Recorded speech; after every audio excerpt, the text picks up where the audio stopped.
I appreciate you guys for joining me today. And today we're going to just spend about an hour, maybe a little less, and talk about some business planning basics. And a famous quote that anytime you discuss business planning, you always get this quote. So I won't disappoint you. We'll put the quote in here too. If you fail to plan, you're planning to fail. That is made famous by our friend Ben Franklin. He's accomplished a few things in his life, maybe a while back, but nevertheless, a man of action, knowledge, and achievement. So we should heed his advice. Failing to plan is planning to fail.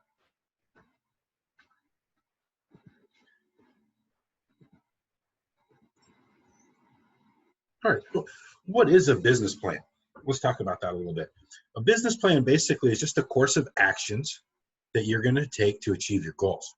Now we have our goals, things that we want to achieve, how many people we want to help, or how much money we want to make.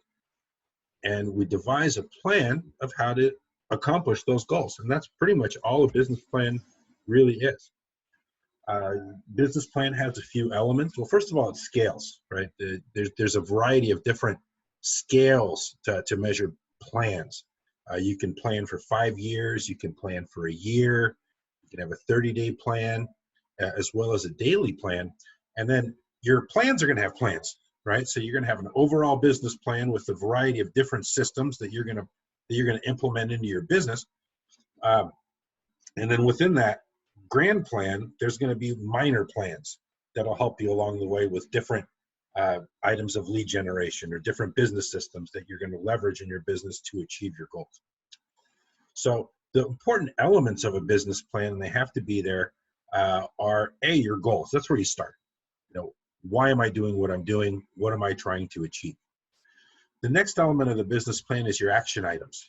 What am I going to do to achieve those goals? And calendar, when am I going to do it? This is very important. You want to set a time limit as to when you'll achieve these goals. If you fall short or achieve them too quickly, you can easily go back and review, okay, what was done? What can I improve on? How can I change things to make it better next time? Or how did I achieve so quickly? Maybe I should recalibrate my goals. And then the last part of the business plan is the budget. Now, how much is this going to cost me to implement? And how am I going to get my money back? Now, a lot of you tech guys out there, you think about business plans. What are people? Why do entrepreneurs put them together? They basically put together a course of action that the company's going to do or they're going to do together to get the money back that they're asking for. Now, a lot of times, most people are putting business plans together to go out and get money and raise money for their businesses. In our case, we're putting our business plan together. Well, hey, you may have a big business that you want to raise money for. So it's important to have everything documented and written out as to what you plan to do. And anytime you ask for money, everyone's going to want to know, wait, how am I going to get that money back? When am I going to get that money back? So these elements are important to have in your business plan. And then we're going to just do a quick system analysis of a sphere of influence business plan and how that looks in your business. So as we scale and think about our real estate career, we're going to plan on what we're going to achieve in the next year. And in order to do that, we're going to have to think about, okay, how many people do I know? How is that going to grow? Do I know enough people to be able to achieve the goals that I want to do? And how far out in advance am I going to plan? Am I going to have a 5-year plan or a 1-year plan or a 30-day plan? And how many plans within the plans? Now, one thing that realtors or entrepreneurs sometimes have a problem with focus. And if you come up with a plan that's very daunting, like over 5 years, sometimes it's difficult for us to really bring it back and apply it to everything that we need to do today to achieve our goals. And that's probably the most important question that entrepreneurs have to answer when we wake up every morning. It's like, well, what am I going to do today to achieve what I want to set out to do? So if you have a plan, business plan, you can refer to the plan and figure out, okay, today this is what I have to do to achieve my goals. And because things change over time, our goals change, markets change, I don't recommend working primarily off a 5-year plan. Really, you want to break it down to something a little more manageable and a little more adjustable so that things change, you can quickly pivot. So 1 year plan is probably the longest I would recommend trying to work things out for. And really you want to focus on what you're going to be doing over the next 30 days. So something to scale and something to think about. Now, whenever we set out to create a business plan, the objective is the first thing that comes to mind, and that's the first thing we must keep in mind when formulating our business plan. That objective is our goal. Goal, what is the definition of a goal? It's the object of a person's ambition or effort, an aim or a desired result. What constitutes a good goal? Well, first of all, your goal should be achievable, something that you can achieve in time. Hey, I would love to be an NFL football player. I'm 45 years old. Is that goal achievable? No, it's not.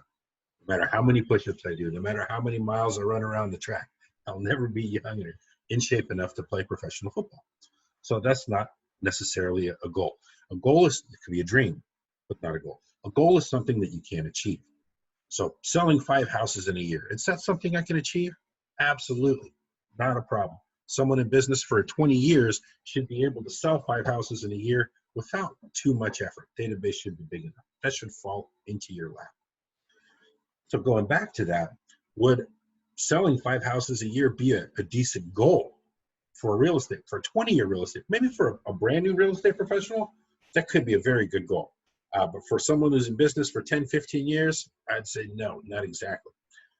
In order to have a good goal, you really want to make sure that goal will put you in a position to where you're not comfortable. For me, being in business as long as I've been in, selling 5 homes in a year is very comfortable. It's not going to push me. Selling 20 homes in a year, that's a different story. I've never personally sold more than 20 homes in a year. Can I do it? Yeah, I can. So is that a goal that may be worthwhile? Absolutely, because I'm not comfortable with it. Ideally, when you're evaluating your goals, if you're deciding on whether these goals are big enough or your ambitions are high enough, you want to really take a look at that goal and see, well, what are my chances? What are my chances of actually achieving that goal?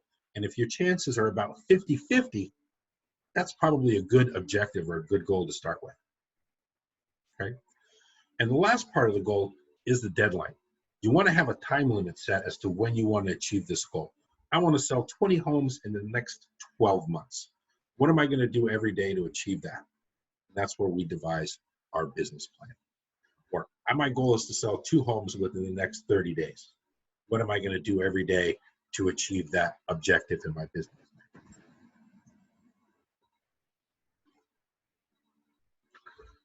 So with real estate in mind, how do we do it? Start with money. How much money do you want to make? And then break that down into how many homes must you sell in order to make that money? How is my business broken down to? Am I working with buyers, sellers, or referrals? And then you're going to embrace the MREA models and numbers as you evaluate the goals and implement them into your business plan. And how does that work? Well, we have tools. I'm going to share with you here a quick tool that I use called a goal generator sheet. Can you guys see the goal generator sheet, or are you guys still on the PowerPoint? You're still on the PowerPoint. You guys all see the goal generator sheet? On the PowerPoint. You're still on the PowerPoint? Okay.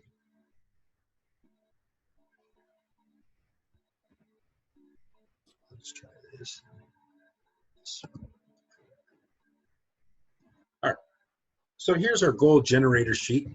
And this kind of help you break down exactly how many transactions, based on how many number of transactions or how much money you want to make, exactly how many transactions and how many appointments you want to go on each side of the transaction. So in my business, we'll just take a basic example. Let's say our average sale price is about 1.3 or 1.3 with an average commission of 2.5%. Now, if your total GCI for the year is at 506, you're looking at about 15 transactions in order to achieve a $500,000 goal. So basically, you start with your commission, the goal in mind. So if your goal is $500,000, you break down to how many homes you have to sell in order to make $500,000. Right? In order to do that, it's about 15. And you want to be able to know your numbers. So when you're looking at this chart, it shows you how many listings you need to take per year or how many buyer appointments you need to go on per year in order to achieve those goals. And then understand your conversion rate.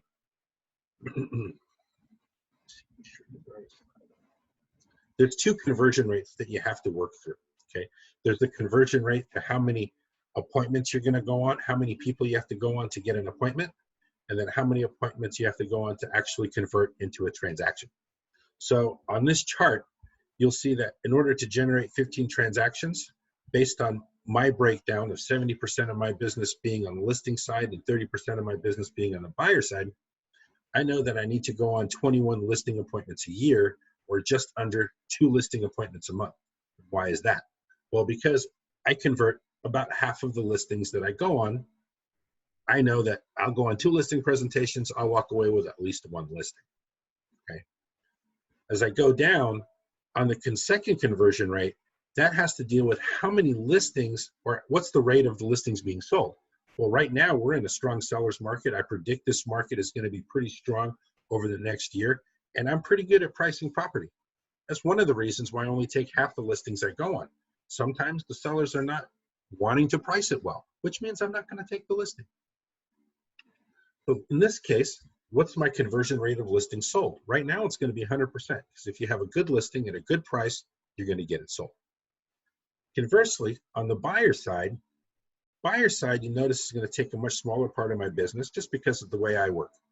Some of you that are newer, your buyer side transaction percentage of your business might be much higher. But for these goals, I know that I need to go on a little over 22 buyer appointments a year, or just about 2 a month, okay? On buyers, I'm a little better with getting buyers to work with me. So about 80% of the ones that I go on appointments with, they will agree to work with me as their real estate agent.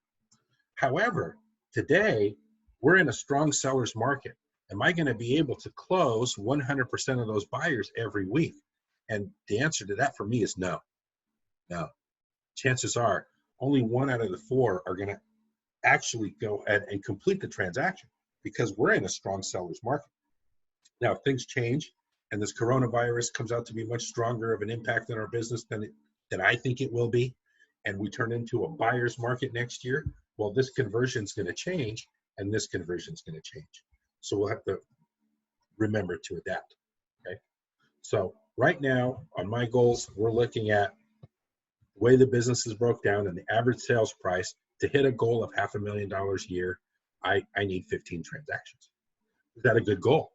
Yeah, 15 transactions, I think I have about a 50-50 chance, okay? If my goals were a little more modest, let's say I only wanted to make 100,000 a year, could I do it with 10 transactions? Actually, less. 7 transactions. No. 3 transactions, right? If the goal is to only make $100,000 a year, my average sales price is 1.3. I only need to sell 3 homes a year. How many appointments do I need to go on every month? Half, an appointment every other month. Guys, am I working full time to achieve this goal? This is going to fall in my lap. That's not a good goal. So 15 transactions, 20 transactions, that's something that's a little more challenging. Something you may need a little help to be able to achieve. Any questions on that sheet, by the way, guys? No, that's good.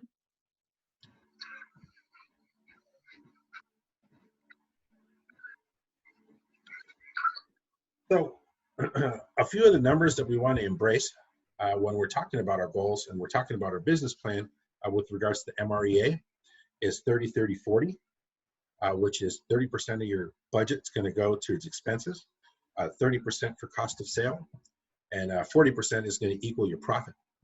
So if we go back to that page, if our gross commission is $500,000, 30% is 150,000 is going to go towards cost of sale, 30% towards expenses, and then 40% is our profit. So if our goal is to generate $500,000 in gross, chances are we're going to be just under 230, 225K will be our takeaway after all is said and done. That's the goal to walk away from and build your empire at the end of the year. Yeah. So once you establish your goals and you understand how many appointments you have to go on every month to be able to achieve your goals, you have to decide what you're going to do in order to do it. All right. What must I do every day, or what must I do, and how will I get to achieve my goals? Okay. And the first thing to do is understand where you are at right now. How many people do you have in your database? And do I have enough people in my database to achieve my goals? If I don't have enough people to achieve my goals in my database, what am I going to do to increase the number of the people in my database? Or what action items am I going to take to attack people that I don't know? And how many of those people do I have to reach? Right? So what are some of the action items we can take to achieve our goals in real estate? Well, sphere of influence, I would say, is probably the biggest, because that's where most transactions are going to come from, especially from new agents. And everyone has a sphere of influence that they target and market to. That's probably the first place to start. If your sphere of influence, so the number of people in your database, are not big enough to sustain your goals, then we have to think about other ways that we can do, or other action items we can take in order to achieve those goals. Now, what are some of these action items that we can do? And this is just an example of a few. There's geographic farming. We can target a specific neighborhood.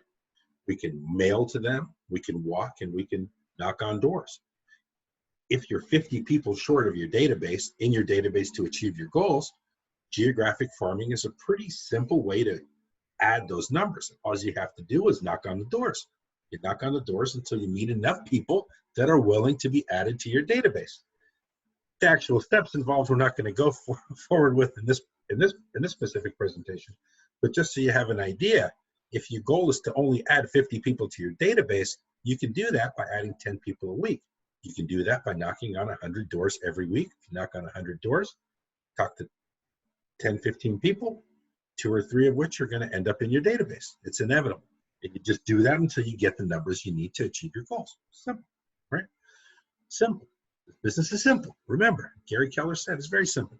It's not easy, though. Myriad of other ways that we can grow our database if knocking on doors isn't your thing. And by the way, if knocking on doors isn't your thing, I can see to knock on doors till you're blue in the face. You're not going to go knock on doors. So it's not going to be a viable system for you. Keep in mind, business planning is very personal. You want to keep and do things that you're actually going to be willing to do. So if you're not willing to knock on doors, maybe you're willing to put on postcards. Maybe you got 100 grand in the bank you don't mind spending. Social media is another way you can increase your sphere of influence. Posting on a regular basis. You can host open houses. You can advertise online, Google AdWords, paid pay-per-click advertising, or paid advertising to social media to expand your reach. You can advertise offline, classifieds, old school, property pages. They still have property pages. You can place it. You can make an ad in property pages. Lots of different things you can do to grow your business and take action. Work with first-time home buyers, new home buyers, distressed sales. All of these action items, they come with their own plan of action. What you're going to do every day to achieve those goals. The second part of that is your calendar. Okay. What am I going to do on a regular basis of those action items to achieve those goals? So let me show you.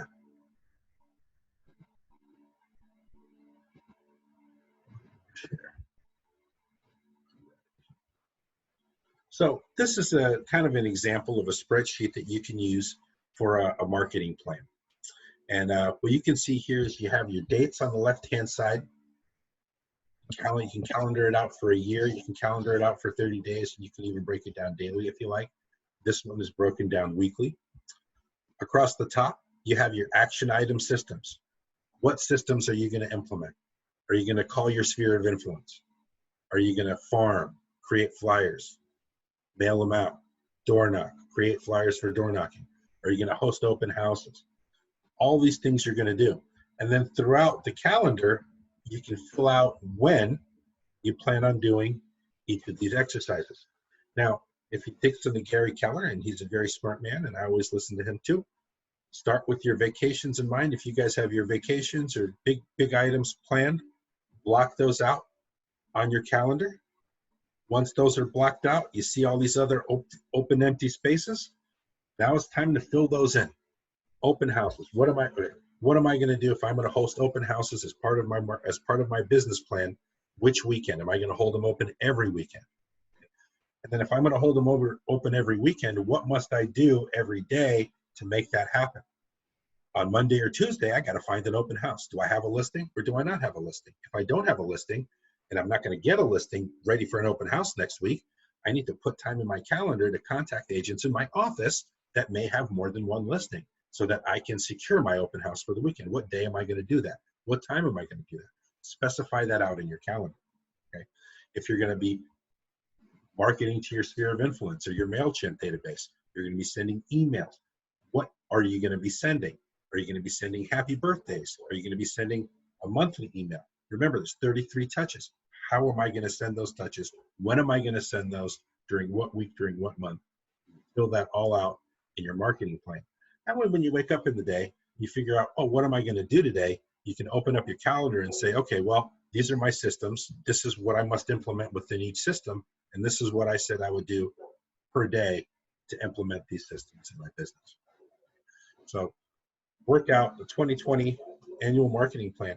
And this thing is not set in stone, by the way. These things are going to change. And they're going to change maybe weekly or monthly. So you want to review this on a regular basis because you're going to go back and say, well, am I meeting my goals by doing the things in my plan? And sometimes you're not. And if you're not, then you can analyze, okay, well, what did I do or what did I not do? Oh, man, I didn't knock on doors this week, which is why I'm short of my goals. So maybe next week I will do that. Or I didn't call 20 people in my database this week, which is why I'm short of my goals. And you make sure I make time to do that next week, so forth and so on. Okay.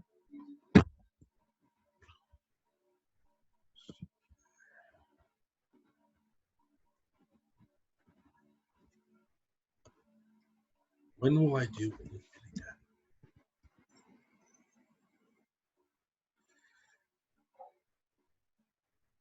Once you've established your goals, you've established what you're going to do to achieve your goals and when you're going to achieve those goals, you have to decide, you have to analyze what's it going to cost. What is my budget model? How much money am I going to spend in order to achieve the goals that I have? And if we embrace the model, 30% cost of sale, 30% cost of expenses, and 40% profit. Now, some of you are going to say, and this has been true in my business, 2 years ago, I didn't spend 30% on expenses. I really didn't advertise. I still did pretty good, got my hit about 180K, but because I didn't spend 30% of that, or about 60K in advertising costs or expenses, my next year suffered. So understand that when you're dealing with MREA, and you're dealing with these budget models, that MREA is designed to build your business over time. This isn't something that is going to be an instant get-rich-quick scheme, because you have to understand, to make $500,000, how much do we have to spend, right? Even on a $500,000 gross, how much do we have to spend? About $150,000 in expenses, $150,000 in cost of sale. How am I going to spend that money, and what am I going to spend it on? Those are things you have to consider in your business plan. And if you're looking at your plan and you're seeing that, oh, I made this profit, but I'm short on my expenses, there's a good chance that you're going to feel that next year. So if you want to build your business and keep it growing, then you have to figure out, okay, well, how am I going to spend my money? Okay. And when you're talking about money, there's two things, right? Time and money.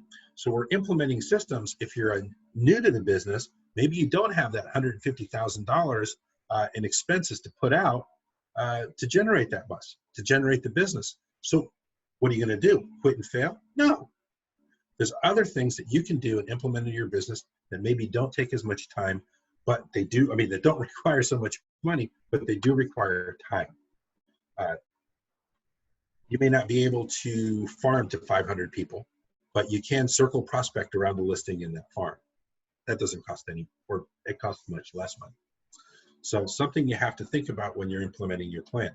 When you're new in the business, chances are your systems or your action items are going to consist more of action items that require more time.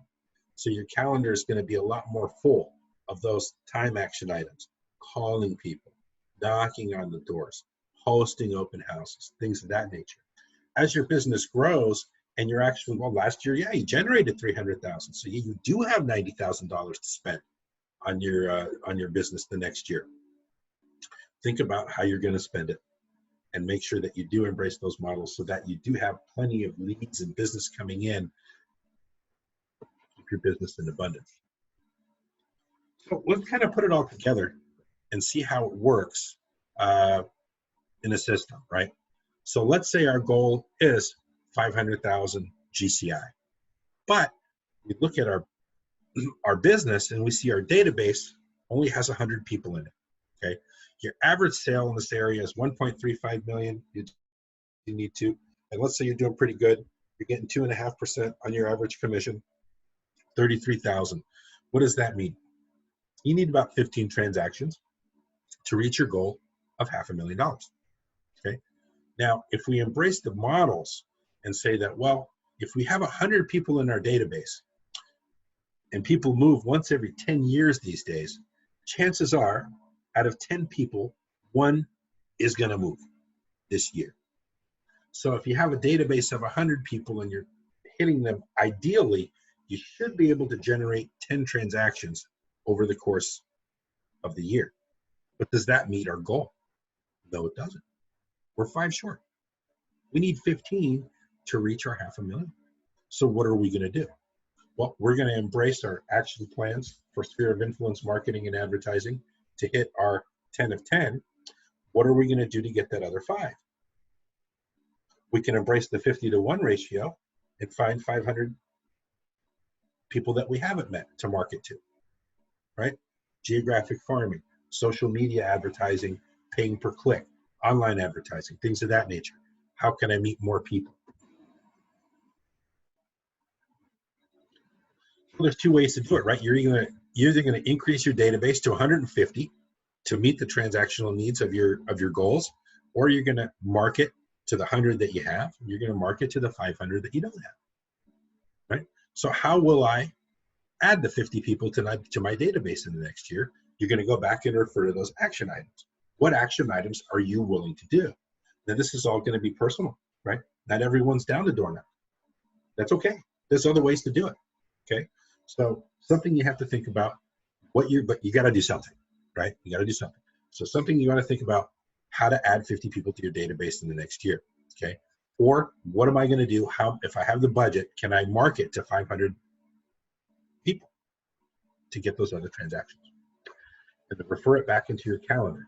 When am I going to spend this money, or when am I going to take the time to achieve the goal? Add people to the database.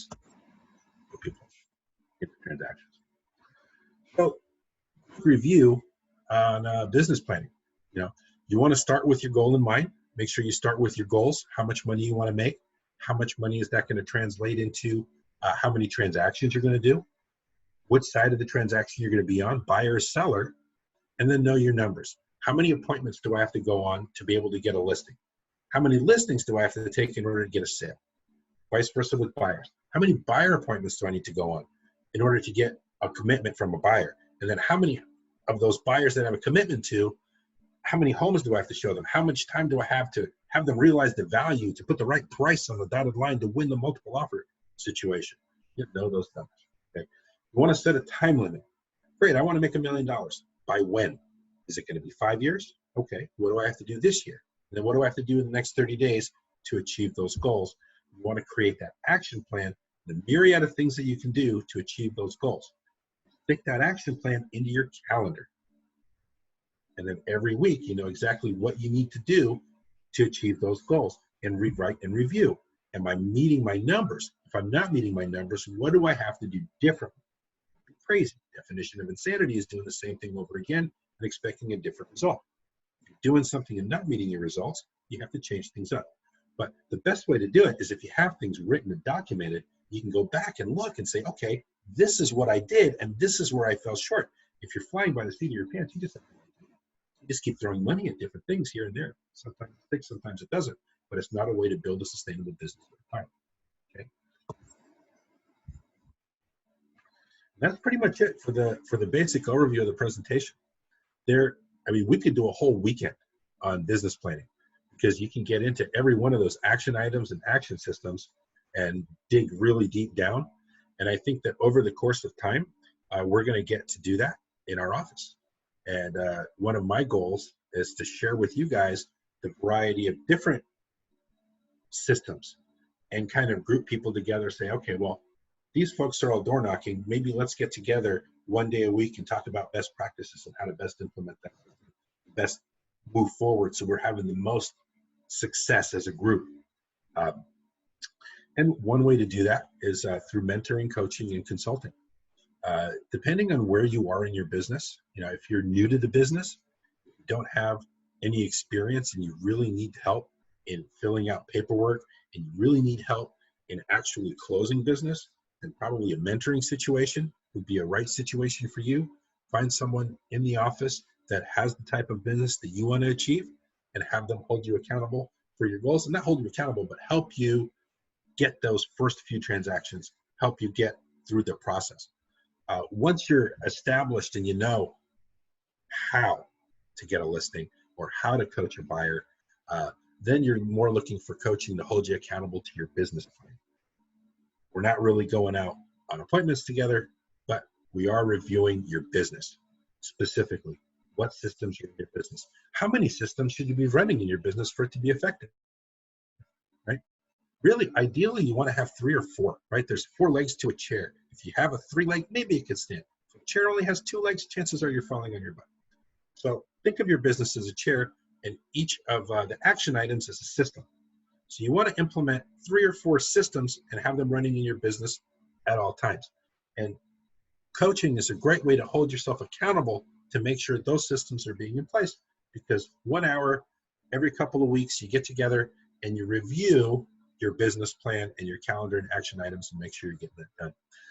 Agents that are already achieving the goals that they're looking for may need more higher level consulting, and that's really what MAPS coaching is for.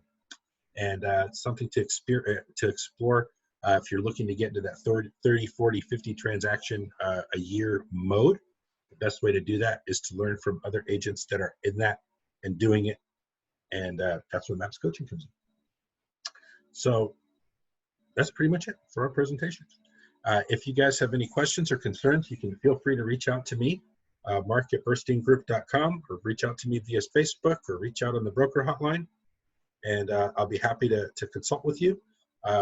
Also, we're going to do 30 minutes of free coaching for any agents that are looking to explore what the benefits of coaching could be. Please get with me in the next couple of weeks. We can do these on the Zoom. And then once this shelter in place is lifted, we'll be back in the office. And I'm really looking forward to that. I've been seeing you guys in the office. I really